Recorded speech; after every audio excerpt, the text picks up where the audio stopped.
Hello guys, welcome to my YouTube channel and this is my second video. आज हम बात करेंगे कि 10 लाख के अंदर ऐसे कौन से अच्छे कार्स हैं जो आप खरीद सकते हैं। एक इंडियन बायर के लिए 10 लाख का जो बजट होता है वो बहुत ही एक स्वीट स्पॉट होता है, जिसमें बहुत काफ़ी डिफरेंट तरह के कार्स आपको मिल जाते हैं। तो आपको कॉम्पैक्ट एसयूवी मिल जाते हैं और इसमें कुछ छोटे वाले सेडान मिल जाते हैं, हैचबैक मिल जाता है, तो इस तरह माइक्रो एसयूवी भी मिल जाता है। तो इस तरह से आपके पास काफ़ी सारे ऑप्शंस 10 लाख के अंदर मिल जाते हैं। 10 लाख का जो बजट है उसमें आपको बहुत अच्छे ऑप्शन मिल जाते हैं। मतलब ऐसा नहीं है कि आप कुछ चीज़ कॉम्प्रोमाइज़ कीजिएगा, आपको जो चाहिए उस तरह का आपकी जैसी नीड है उस तरह की कार आपको 10 लाख में मिल जाएगी। तो गाइस, हम वीडियो स्टार्ट करते हैं, लेकिन उससे पहले मैं बोलूँगा कि इस चैनल को सब्सक्राइब कर लीजिए और वीडियो में हम आगे बढ़ते हैं। हम इस वीडियो में 10 लाख ऑन रोड से हम नीचे की तरफ आएंगे कि कौन से ऐसे बेस्ट ऑप्शंस हैं आपके पास कार के जो आप खरीद सकते हैं। तो स्टार्ट करने से पहले मैं एक चीज़ बोलना चाहूँगा कि जिस कार की 5 स्टार सेफ्टी नहीं है हम उसे एकदम अवॉइड करेंगे। दूसरी चीज़, जिन कंपनियों की सर्विस नेटवर्क या तो कार्स के ऑप्शन उतने नहीं अच्छे हैं तो उन्हें भी हम कम्प्लीटली अवॉइड करेंगे। जब भी हम कार जैसी बड़ी चीज़ खरीदते हैं तब हमें एक पीस ऑफ माइंड चाहिए, ताकि उसकी सर्विसिंग में भी कोई दिक्कत ना हो, मेंटेनेंस में भी कोई दिक्कत ना हो। और बहुत लोग जो जल्दी कार बदल लेते हैं वो चाहते हैं कि रीसेल में भी दिक्कत ना हो। तो हम उन सारे पॉइंट्स को लेकर चलेंगे और सेफ्टी तो हम बिल्कुल कॉम्प्रोमाइज़ नहीं करेंगे। बहुत एक्सट्रीम केसेस में हम ऐसे 1-2 कार हैं जिनको हम इंक्लूड करेंगे जो कि 5 स्टार सेफ्टी नहीं है, लेकिन फिर भी हम आपकी नीड को देखते हुए मैं उसे आपको सजेस्ट करूँगा। चलिए गाइस, पहली कार है हमारी हुंडई की वेन्यू। हुंडई की वेन्यू में सबसे अच्छी बात ये है कि आपको बेस या सेकंड बेस मॉडल 10 लाख के अंदर आपको आ जाता है और उसमें आपके काम के सारे फीचर्स मिलते हैं। और इस बार जो हुंडई वेन्यू का फेसलिफ्ट आया है वो न्यू जेन आया है और उसमें आपको बेटर स्पेस मिल जाता है, बेटर सेफ्टी मिल जाती है।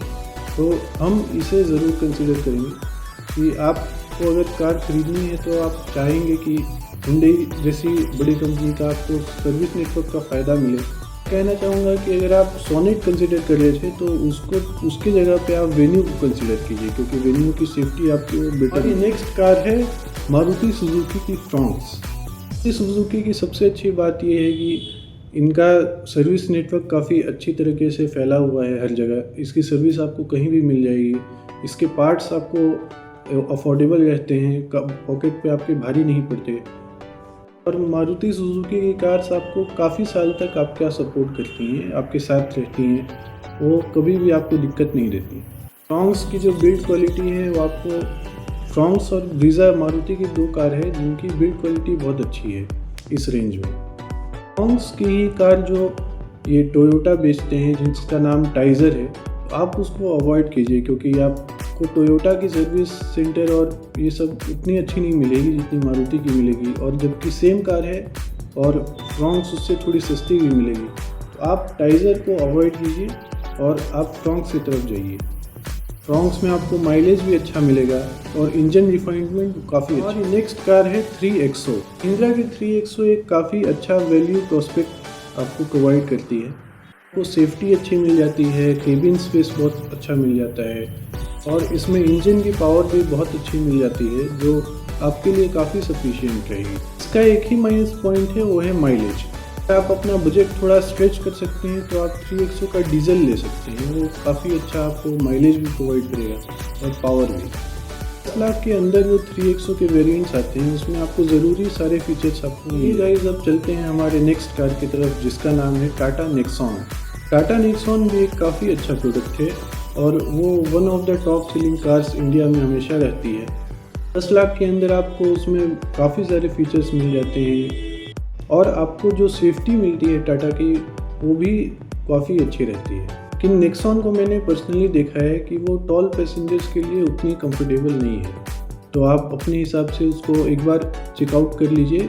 अगर आपको अच्छा लगता है, आपकी फैमिली को भी कंफर्टेबल उसमें महसूस होता है, तब आप नेक्सॉन की तरफ ज़रूर जा सकते हैं। चलिए अब हम इसके नेक्स्ट सेगमेंट की तरफ चलते हैं जो 6-6.5 लाख के आसपास स्टार्ट हो जाती है। तो हम सेडान, हैचबैक, माइक्रो एसयूवी एक साथ हम उसको मिक्स करके ही बात करेंगे, क्योंकि इसमें आपको 5 स्टार सेफ्टी के साथ ज़्यादा कार। इस रेंज में मेरा सबसे पहला जो रिकमेंडेशन होगा वो होगा टाटा पंच। अभी फ़िलहाल ही टाटा पंच का फेसलिफ्ट आया है और उसमें काफ़ी सारे बदलाव किए गए हैं, जैसे कि एक्सटीरियर डिज़ाइन हुआ या फीचर्स हुआ। टाटा पंच एक बहुत अच्छा प्रोडक्ट है, उसमें आपको केबिन स्पेस काफ़ी अच्छा मिल जाता है, कहीं भी जाने में कोई दिक्कत नहीं करती, और फीचर्स भी आपको भर भर के सारे मिल जाते हैं। जितनी भी आपकी नीड है, नीड से ज़्यादा आपको फीचर्स उसमें मिल जाते हैं। पंच भी इंडिया की one of the top selling cars में से रहती है हमेशा। बाहर से देखने में थोड़ी छोटी लग सकती है, लेकिन आप उसके अंदर बैठिएगा तो आपको काफ़ी स्पेशियस वो महसूस होता है, और इंडियन फैमिली के हिसाब से, मेरे हिसाब से तो काफ़ी बेस्ट कार है ये। पंच की हम बात कर रहे हैं तो इसमें आपको 3 तरह की कार्स इसमें इस रेंज में मिल जाती है। पहला है आपका पंच जो पेट्रोल इंजन के साथ मिलता है, दूसरा है जो आपको अभी टर्बो के साथ लॉन्च हुआ है, और तीसरा है ईवी। आपको कहूँगा कि जो पंच का टर्बो वाला वेरिएंट आया है उसको आप कम्प्लीटली अवॉइड कीजिएगा, क्योंकि वो माइलेज भी कम देगी और उतने पावर की आपको नीड नहीं है। आप उतने पैसे लगा ही रहे हैं तो आपको बेटर है कि आप फीचर्स ज़्यादा ले लीजिए, या उससे अपर सेगमेंट की जो कार्स हैं उसको आप देखिए। पंच जो है एक सफिशिएंट प्रोडक्ट है इंडियन फैमिली के लिए। और पंच ईवी की जैसे बात है तो आप जो उसका बैटरी एज अ सर्विस जो आया है तो उसको आप कम्प्लीटली अवॉइड कीजिए, क्योंकि उससे बेटर है कि आप कार ले लीजिए। उसका पंच ईवी का जो बेस मॉडल है आप उसके तरफ जाइए तो बेटर रहेगा। अदरवाइज़ जो उसका नॉर्मल 1.2 NA इंजन वाला वेरिएंट है वो सबसे बेस्ट है। आप चाहें तो उसी की तरफ जाइए। जब हम अपनी नेक्स्ट कार की तरफ चलते हैं उससे पहले मैं आपको कहना चाहूँगा, चैनल को प्लीज़ सब्सक्राइब कर लीजिए। चाहता हूँ कि जल्दी से जल्दी हम लोग 1 के सब्सक्राइबर्स तक पहुँच जाएँ, ताकि ज़्यादा से ज़्यादा लोगों का फ़ायदा हो। अगर आप पैसा लगा ही रहे हैं तो आप गलत गाड़ी में ना लगा दें, ताकि आपको हमेशा की सिरदर्दी फिर हो जाए। गाड़ी हमेशा सोच समझ के ही डिसीजन लीजिए, हड़बड़ी में डिसीजन कभी मत लीजिए, क्योंकि काफ़ी महंगा, घर में महंगा प्रोडक्ट एक कार ही होता है, जो कि लगभग आप सस्ती कार भी लीजिएगा तब भी 5-6 लाख तो लगेगा। हमारे नेक्स्ट कार की तरफ चलते हैं, जिसका नाम है मारुति सुजुकी स्विफ्ट डिज़ायर। ये मारुति सुजुकी की one of the most successful cars रही है इंडिया में। का जो फेसलिफ्ट आया है तो उसमें डिज़ाइन भी काफ़ी बेहतर कर दिया गया है, और इसमें फीचर्स भी आपको काफ़ी मिल जाते हैं। सबसे अच्छी चीज़ है कि इसमें भी 5 स्टार सेफ्टी आ गई है, जो कि मारुति सुजुकी ने काफ़ी अच्छा किया है इंट्रोड्यूस करके उसके मोस्ट पॉपुलर प्रोडक्ट में। मारुति सुजुकी की से एक ख़ास बात ये रहती है कि वो लोग माइलेज पे बहुत ध्यान देते हैं। तो स्विफ्ट डिज़ायर, जो कि अब उसका नाम डिज़ायर हो गया है, तो आप डिज़ायर में माइलेज भी अच्छी एक्सपेक्ट कर सकते हैं, और रिफाइनमेंट भी आपको अच्छी मिलेगी। जैसे कि हमने पिछले वीडियो में बात की थी कॉस्ट टू वैल्यू रेशियो, उसमें मारुति सुजुकी की डिज़ायर जो है वो एकदम अच्छे से बैठती है, और टाटा की पंच भी बहुत अच्छे से बैठती है। लेकिन डिज़ायर में आपको ख़ास बात यह है कि माइलेज बहुत अच्छी मिल जाती है, जो कि इंडिया में मिडिल क्लास लोगों के लिए, जैसे हम लोग हैं, तो उसमें माइलेज काफ़ी मायने। नेक्स्ट कार की तरफ चलते हैं, जो कि है स्विफ्ट। मारुति सुजुकी की स्विफ्ट भी बहुत अच्छी कार है। उसमें भी जैसे स्विफ्ट डिज़ायर में 5 स्टार हो गया है, तो स्विफ्ट भी उसी पे बेस्ड है, तो उसको भी हम लोग 5 स्टार ही लेके चलेंगे, क्योंकि कार जो है वो काफ़ी अच्छी है। कल सिटी यूजेज के लिए जैसे भीड़ भाड़ काफ़ी हो गई है और कार्स भी रोड पे काफ़ी हो गए हैं, तो आपको स्विफ्ट जो है डिज़ायर से साइज़ में हल्की छोटी मिलती है, लेकिन उसमें आपको फीचर्स भी काम भर मिल जाते हैं, और इंजन तो आपको सेम मिलता है, जो कि काफ़ी अच्छा है। सबसे अच्छी बात है कि मारुति सुजुकी का, जैसे हमने बात किया था पिछली वीडियो में भी बात किया था, अभी भी बात कर रहे हैं, कि इसका सर्विस नेटवर्क आपको इंडिया में सबसे अच्छा मिलेगा, और इसके पार्ट्स भी काफ़ी अफोर्डेबल मिल जाते हैं, तो और कार भी बहुत साल चलती हैं ये सब, तो आपको बहुत अच्छा रहेगा कि आप स्विफ्ट डिज़ायर की तरफ जाएं या स्विफ्ट की तरफ जाएं। बस मैं आपको एक सजेशन देना चाहूँगा कि अगर आप पंच को भी एक बार आप सामने से देखें और स्विफ्ट डिज़ायर या स्विफ्ट को भी आप देखें, अगर आपको पंच ज़्यादा कंफर्टेबल लगता है तो आप पंच की तरफ जाइए, क्योंकि उसमें आपको ज़्यादा प्रीमियम फीचर्स आपको मिल जाएंगे, और केबिन स्पेस आपको बेटर मिल जाएगा, सीट्स बेटर मिल जाएंगी। क्योंकि मैंने पर्सनली दोनों कार्स पे देखा है, तो मुझे स्विफ्ट डिज़ायर या स्विफ्ट में ये बैक पेन होने लगता है, क्योंकि सीट उसका जैसे पंच में जो सीट है वो ज़्यादा कंफर्टेबल है। पंच में आपको ग्राउंड क्लियरेंस भी बेटर मिलेगा, लेकिन ऐसा नहीं है कि डिज़ायर उसके हिसाब से थोड़ा कम है। आप अपनी नीड के हिसाब से देखिए कि आपको ज़्यादा अच्छा। इसी तरह की हम नेक्स्ट सेडान की बात कर लेते हैं, जो कि है होंडा अमेज। होंडा अमेज भी एक बहुत अच्छी कार है, उसमें इंजन भी आपको बहुत अच्छा मिल जाता है, लेकिन उसमें एक यही बात है कि अगर होंडा का सर्विस और शोरूम आपके पास में है तभी आप होंडा की तरफ जाइए, नहीं तो आप सुजुकी डिज़ायर की तरफ ही जाइए, क्योंकि होंडा में आपको सर्विस थोड़ी कॉस्टली पड़ सकती है और आपको मारुति सुजुकी की सर्विस आपको कहीं भी मिल जाएगी। तो जैसे कार है तो आप ट्रैवल कीजिएगा ही, तो आपको सुजुकी जो है वो बेटर सर्विस प्रोवाइड करेगा, अफोर्डेबल भी प्रोवाइड करेगा। नेक्स्ट कार की बात करेंगे जो कि मारुति सुजुकी की तरफ से ही आती है। ये one of the best cars and one of the most highest selling cars in India है, जो कि जिसका नाम है वैगन आर। जैसा कि हमने बात की थी कि हम एक दो एक्सेप्शन की बात करेंगे जो कि 5 स्टार रेटेड नहीं है, तो दोनों एक्सेप्शन की हम बात कर ही लेते हैं। तो पहली जैसे कि मैंने नाम लिया वैगन आर का, वैगन आर आपको अपने बजट के हिसाब से स्पेस काफ़ी अच्छा प्रोवाइड करती है, इंजन काफ़ी अच्छा प्रोवाइड करती है और काफ़ी साल तक आप उसको रख सकते हैं। उसमें मेन कंसर्न जो है वो सेफ्टी का ही है, लेकिन अगर आपका बजट उस हिसाब से अगर नहीं है तो आप Wagon R one of the best products आपके लिए हो सकते हैं। लेकिन आप ऐसा देखिए कि आपको अगर स्विफ्ट अच्छी लगती है तो आप स्विफ्ट की तरफ जाइए, क्योंकि उसकी सेफ्टी आपको बेटर मिल जाती है।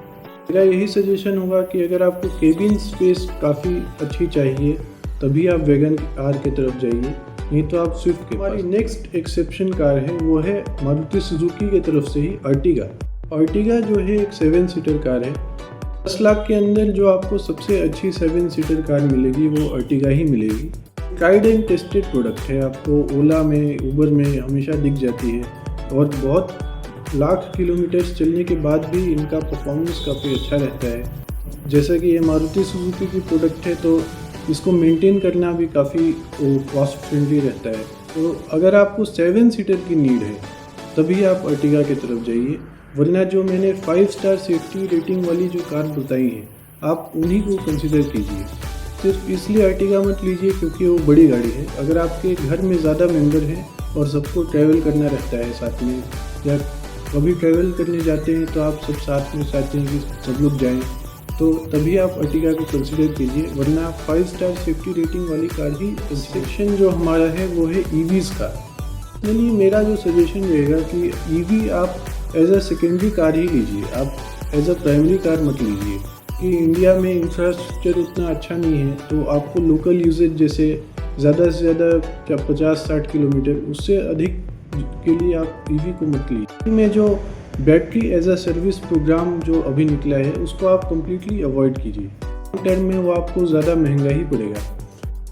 10 लाख के अंदर ईवी जो सबसे अच्छी आपको मिल जाएगी, तो सबसे पहली ईवी है हमारी टियागो ईवी। टियागो या टिगोर जो है उसको हम साथ में ही लेके चलते हैं, क्योंकि आपको ईवी जो है आप लोकल यूजेज के लिए लेंगे, एज अ सेकेंडरी कार आप लेंगे तो आपको टियागो ज़्यादा बेटर रहेगी। काफ़ी कॉस्ट फ्रेंडली है और उसका साइज़ भी काफ़ी छोटा है, तो आपको सिटी में आपको आसानी रहेगी आने जाने में या ऑफिस जाने में। टियागो ईवी की परचेजिंग कॉस्ट भी काफ़ी कम है और मेंटेनेंस कॉस्ट भी काफ़ी कम है, रनिंग कॉस्ट भी कम है, तो उस हिसाब से one of the best products बन जाती है, क्योंकि आपको इसमें और इसका स्ट्रक्चर भी जो है वो कार की तरह प्रॉपर है। इस कार की तरफ जो हम चलते हैं उसका नाम है MG कॉमेट EV। इसका डिज़ाइन थोड़ा अलग तरीके का है, लेकिन आप इसको टेस्ट करके देख लीजिए बैठ के, या उसको जाके एक शोरूम में एक बार देख लीजिए। अगर आपको अच्छी लगती है तो आप उसकी तरफ भी जा सकते हैं। मैं पर्सनली सजेस्ट करूँगा कि आप टियागो EV की तरफ जाइए। हमारी नेक्स्ट EV कार है जो 10 लाख के अंदर one of the best product है, वो है पंच EV। अभी देख रहा था कि पंच EV का जो बेस मॉडल है वो आपको 10 लाख के अंदर शायद आ जाता है, तो अगर आप ऐसे शोरूम में पता कर लीजिए। अगर 10 लाख के अंदर आपको पंच EV का बेस मॉडल अगर आपको मिल जाता है तो सबसे अच्छा वही रहेगा। मैं एक बार फिर बोल दूं कि आप मेरे हिसाब से, जैसे मेरा जो सजेशन है कि आप EV as a secondary car ही रखिए। कि हमारे मिडिल क्लास फैमिली में जैसे अगर कार हम लोग ख़रीदते हैं तो हम लोग चाहते हैं कि दूर दूर तक जाएं, रिलेटिव्स के यहाँ मिलने जाएं या कहीं घूमने जाएं, तो 200-300 किलोमीटर तो मतलब इंडिया में ईवी इंफ्रास्ट्रक्चर अभी उतना अच्छा नहीं है। और ईवी जो है वो आपको आइस वर्जन जैसे जो पेट्रोल डीजल ये सब होते हैं उससे जो वो कॉस्टली भी पड़ती है। मैं आपको फिर एक बात बता दूं कि बैटरी एज अ सर्विस को कम्प्लीटली अवॉइड कीजिए। भले ही आपको 6.5 लाख में पंच ईवी की बैटरी एज अ सर्विस मिल रही है, लेकिन ये सब आप कम्प्लीटली अवॉइड कीजिए, आपको अच्छा नहीं रहेगा लॉन्ग टर्म में। बेटर है कि आप पंच ईवी का जो पेट्रोल 1.2 NA है उसको आप ले लीजिए, लेकिन ईवी भी बैटरी एज अ सर्विस आप मत लीजिए।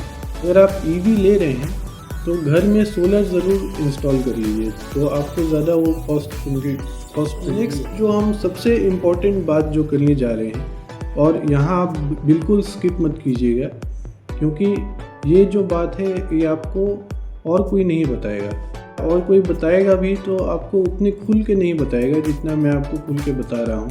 आपको ऐसी कौन कौन सी कार्स हैं या ऐसी कौन कौन सी कंपनीज़ हैं जिनको अवॉइड करना है कार खरीदते समय, स्पेशली 10 लाख के। पहली कंपनी जो हमारी है वो है निसान।